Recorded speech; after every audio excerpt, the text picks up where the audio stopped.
the same way that we need exercises to tune our muscles and stay active, we also need to exercise our brain.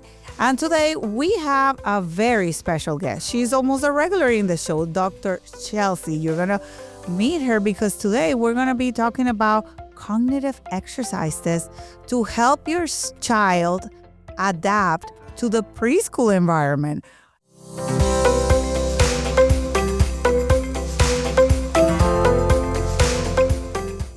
Thanks for bringing that up, because when you mentioned cognitive exercise, I was like, wow, give us some examples of how we would do that. How we would start this. I feel like it all starts in infancy. And what's great is Young Innovators has such a great program. They're already doing those things with their infants. They're exposing them to different textures. They are reading to them. They're singing to them. I know I see Miss Leslie's videos every day. So all of those things are really where cognitive development starts. We're really looking for that interaction and helping the kids become engaged. Oh, wow. So why is it so important to ease that transition for a child from the home to the daycare setting? So I feel like at this point, for the kids, it's a much easier transition, especially when they're infants. We start really seeing more of the separation anxiety probably when they're in their toddler years. They're like, oh, I don't want to leave mom. But really, when they're very young, infancy, it's harder on the parents, if anything. Absolutely. So then what happens to a child that is going through stress and anxiety because they're dropped out in a new environment that they don't know, and they're probably two? So first things first, just remember it's normal. It's normal and it's okay. Change is hard. It's hard for kids. It's hard for adults. And so what we really are trying to look at is how do we ease that transition for them, right? So helping them become familiar with the environment, if possible, bringing them in to meet the teacher before their first day, see the classroom, see the school, and really highlighting for that child, look at all the cool things you get to do. So I know, look at the playground, look at the sensory room. All of these things are things that you get to play with and explore when you come to school, really hyping your child up. So what is, do you have any suggestion for that providers? Do you think it's good for parents to stay in the classroom for 20, 30 minutes or sometime on the first day? Yeah, I absolutely think that's helpful. Even beforehand, I know sometimes the first day can be a little chaotic. But I know that the opportunity to sit in the classroom for 20, 30 minutes prior to starting can be really helpful.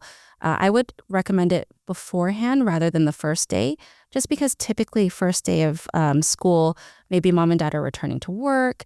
There's a lot of things that need to get done. And so doing it beforehand so the child knows okay, this is where I'm going to be. After the 20 to 30 minutes, they can go back home with mom and dad, and you guys can debrief in the car. What did you think? Wasn't Miss So-and-so super cool? What was something you liked about the classroom? And, it's kind of like that slow, warm introduction. I love that advice. So that it starts in the home.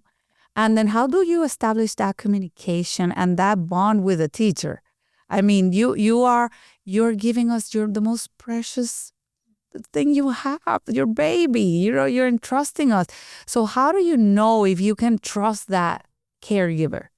I really feel like it, first and foremost, for me at least, it came down to that feeling. Were they warm? Were they engaged with you? When you were asking questions, what were their answers like? I know, especially with daycares, a lot of parents are interviewing many different places, a lot of different teachers. What were your interactions like? So those are the first three things I really look at. As we kind of get closer, are they communicating? What systems do they have in place to be able to communicate with your teacher and for the teacher to be able to communicate with you? Do they have a portal? Things like that. Oh, that's great. So what are the signs as a doctor that a child is comfortable with the environment? That's a great question. So I'll just kind of talk about some of my day-to-day things that I see. Typically, when a kid comes into my office, they might be a little bit shy. They might kind of cling to mom or dad. They might look away. They won't say much. So what I do to help them get comfortable is I get down on their level. I get down on one knee and I say, "Hi, so-and-so, how are you today?" I start talking to them about things that they might be interested in. So if I see that child is wearing a shirt and that shirt has a superhero on it, wow, do you like Spider-Man? Isn't he so cool? The more we talk to them about what their interests are, I think the more we start seeing them start to warm as well. What do you like about Spider-Man? That's super cool. Things like that. Talking to them about, I guess, universal topics like foods, drinks. What's your favorite food in the world? What's your least favorite food? Simple things like that. Once a child starts talking about what they like, naturally as humans, we start really getting relaxed. We start opening up because someone's willing to listen to us. Someone wants to hear about what we like. And if we really like it, we're really excited about it, we want to share. Oh, that's so important. But teaching that skills to caregivers and to parents, right? The importance of listening and noticing the details in your child. That's wonderful. So children that attend good environments, what will be the signs that they're in a comfortable position and happy? So I think one of the signs would be sometimes they don't always want to share, right? Kids don't always want to share, but when you communicate with your teacher, them being able to tell you what they did they get excited? What did they do that day? Did they enjoy playing on the playground? Did they enjoy making new friends? If you come and your child, or you come for pickup and your child is just chatting away with another kid, does your child look relaxed? Even if they're not chatting with anyone and they're quietly playing on their own, are they relaxed? And so we're really looking for those more behavioral observations, the nonverbal things that kind of communicate to us how well they're doing. Wow, that's awesome. And so let's exercise the brain.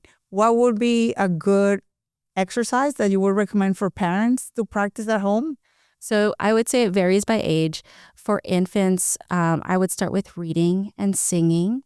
I would also start with just like general movement, teaching them, like holding them, teaching them how to crawl, prepping them for those types of stages.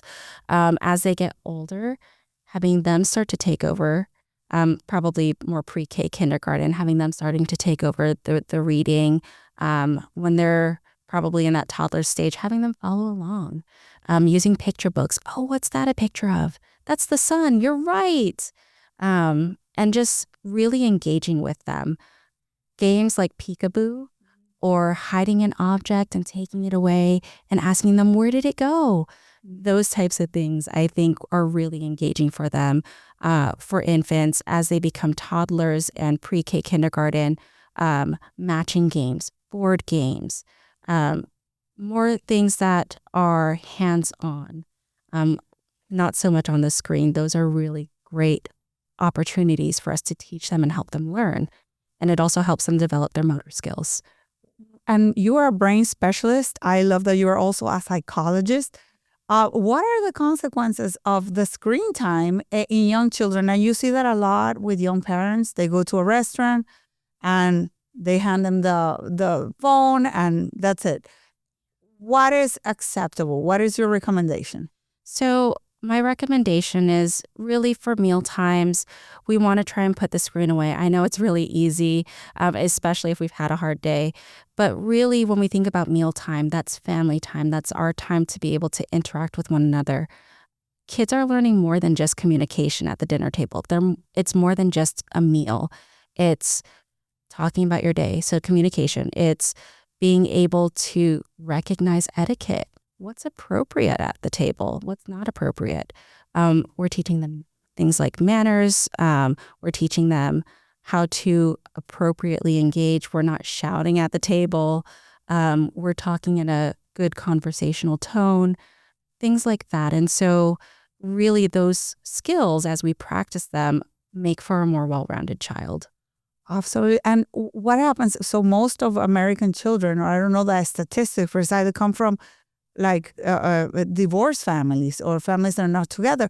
So usually a one-parent household is stressful for parents. So not having a routine that introduces all these kinds of cognitive opportunities, as you mentioned, what are the consequences of not having that structure? So a lot of times when kids lack structure, it can be more difficult for them to adjust and to just be a little more flexible. Sometimes they can become emotionally dysregulated. Now, with that being said, even in single-parent households, as long as both parents are on the same page, talk about consistency between households, or, even if there are some differences, that's okay too. But just making the child aware of like, hey, when we're at mom's house, this is what we do. When we're at dad's house, this is what we do, things like that. As long as they understand what the structure is and what the rules are in each household, really, I think that's what we can do to best support the child. No, absolutely. And the topic is how to prepare children for the daycare and to ease that transition from home to the house. But sometimes these kids that we're talking about, they have two households, and it's stressful for us and for everybody how to deal with situations like that. How can we all, caregivers and the families, just focus on the child? What would be, how could you bring awareness to the consequences of not putting the child first? So I think a lot of that comes from research, at least in my field. And so in terms of what we might see aside from research, just in the child's everyday life, we start seeing more of that emotional dysregulation. We start seeing more of the, as they get older, sometimes anger, frustration. And so really doing our best, I think, to help them identify those emotions, figure out, hey, it looks like you're having a really hard time. What can I do to best support you? Helping them identify their emotions, helping them identify what do you need for me to be able to support you and be the best you can be is going to be important. And absolutely. And you're bringing awareness of a very important topic. I mean, this is a stressor for children. And I think as adults, we all are a community, despite if the parents are together or not. And we have the responsibility to put that child first and bring awareness to the community of like what happens when the children here fight and stress all the time, because we are helping them wire their little brains. Absolutely. And I like the saying, it takes a village to raise a child. And so even if we have a single parent, the other parents in the classroom, the teachers in the classroom, the community in general, we all should be reaching out, helping each other. What can I do? Is there anything that we can do, even if it's just a play date once a month? Absolutely. And the importance of parents to reach out if they're single, like ask for help, know their boundaries. Like, I mean, we all get sometimes stressed out and we need a break, and we understand that. So having that supporting community is beautiful. Reaching out, because we are all doing this for the kids, and that's beautiful. So actionable tips to help parents ease that transition. In summary, what would you say? In summary, I would say really it's all about engagement. It's about really just spending that one-on-one time with your child, playing those games, reading those books, and just focusing on the positive, reaching out for support when you need it. Well, thank you so much. I think this was an episode full of wisdom and great actionable tips on how to ease the transition from home to the daycare. Thank you so much for watching this episode. And if you liked it, please just like and subscribe to this YouTube channel. Thank you to our special guest for being here again. Thank you.